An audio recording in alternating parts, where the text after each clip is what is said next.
Ang corruption po ay halos hanggang liig na po ng mamamayang Pilipino.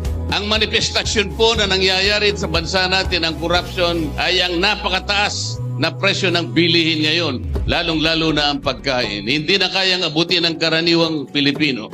Ang taas po ng kuryente natin, pinipilit ko pong ibaba. 10 power bills, the delivery of reliable, secure, quality, and affordable rates of electricity in this country.